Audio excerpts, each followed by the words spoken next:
Greetings. I've gotten several requests from people who haven't played the game or haven't played Grabiner's romance path in the game Magical Diary Horsehall and asked me to write a brief introduction to the story so they have some idea of who the characters are and their relationship to each other. So I've added that in just as a quick preface before Chapter 1. Introduction. When Tori Brown was 13 years old, she hardly seemed exceptional to anybody. She had golden blonde hair, bright blue eyes, ran on the track team, and earned relatively good grades. She was, for all intents and purposes, an average teenage girl, until one day when she performed magic quite accidentally. It was then that she was given the choice. When she was 16, she would be sent away to a secret boarding school over 90 miles away, where she would be trained in the art of wielding her magic. Of course, her parents or friends, as members of the non-magical community, could never know of this. If she told them, she would have her memories wiped and be sent back home without her magic or another glance back. Tori agreed to this, and when she was 16, she attended her freshman year at Iris Academy.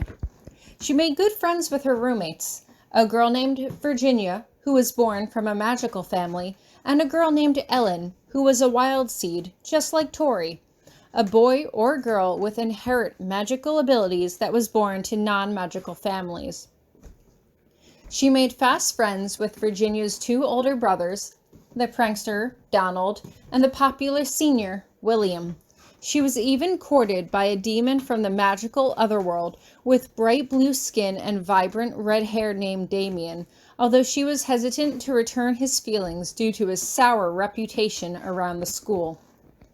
But she had made friends, regardless, and did exceptionally well in school, even going as far as to be elected as the treasurer of the freshman class alongside class president Minnie Cochran. Although her duties required her to be awake at 5 in the morning every Saturday to sort and deliver the mail and weekly allowances, she did not mind, even though this put her in the direct path of the notorious Professor Hieronymous Grabiner, a cruel, horrible professor that everyone had nicknamed Grabby due to his terrible attitude. She knew of it firsthand. He had been the first person she bumped into on campus while she was looking for her dorm, Horsehall, and he had promptly given her 10 demerits. Even still, working with him so closely, she could see that there was a spark of kindness somewhere in there. For example, while raising funds for the Thanksgiving tribute, Tori had nearly passed out from exhaustion after working so hard, and he had taken her into a nearby restaurant and bought her a cup of hot chai.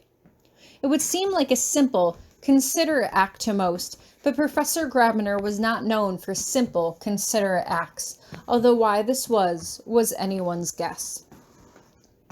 Things had been going extremely well for Tori up until one early Saturday morning in late January when she walked into the mailroom to find Professor Grabiner unconscious on the floor.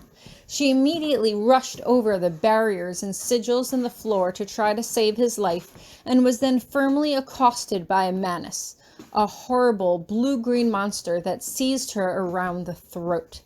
What Tori didn't know was that Professor Grabiner was the son of a noble viscount who had a Manus in its service.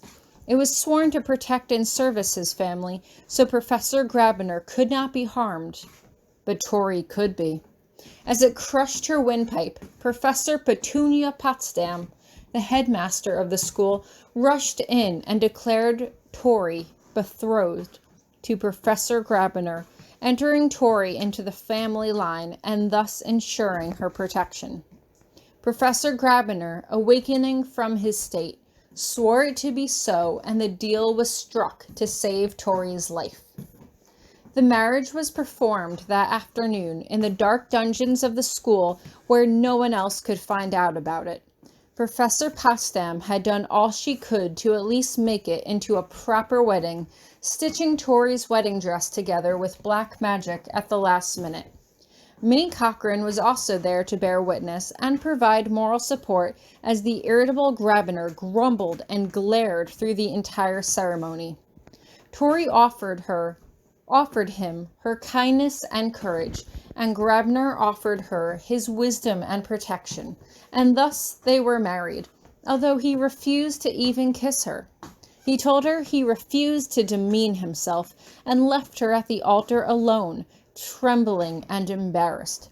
The marriage was in name only, of course, and would be dissolved after a year and a day was up. But as the months went by, Hieronymous started to display a sort of fondness for her. She was exceedingly gifted in blue magic, his specialty, and she scored top marks on all of her tests. She worked hard and was always jumping to the defense of one of her friends when they needed it. He realized that she was someone who displayed a tremendous depth of character, but he quickly tried to dissuade himself from having any sort of affection for her. On her part, the feelings had always sort of been there from early on, when she had chosen to ask for Professor Grabiner's advice instead of William's when she was running for treasurer. It had been nothing more than a silly crush at that point, but she had no idea she would end up being married to him. As the months went by, Professor Potsdam informed her that she was hoping that Tori and Hieronymous would become a proper couple, despite their age difference. She told Tori of Hieronymous's last relationship with a girl named Violet, who had died when she crossed the spirit gate into the otherworld at Hieronymous's urging over a decade ago. He blamed himself for her death and hadn't been able to move on from it. Professor Potsdam did all she could to encourage their feelings, asking Tori to bring him soup when he was sick and making sure that they had ample amounts of time to get to know one another. By the end of the year, on the night of the May Day ball, when everyone else was getting ready for a night of last-minute frivolity before the year officially ended, Tori had made her way up to Professor Grabiner's room. Although reluctant at first to admit their connection, he at last gave in to her feelings and kissed her. It was her first kiss, and while she could not say that it was everything she had hoped it would be, it was enough to plant the seeds to start their relationship. The next day, her parents had picked her up from Iris Academy and brought her back to her non-magical home for the summer. Tori was eager to get back to Iris Academy and all she had left behind there. Her friends, her husband, her magic. But this is her story. I'll let her tell it.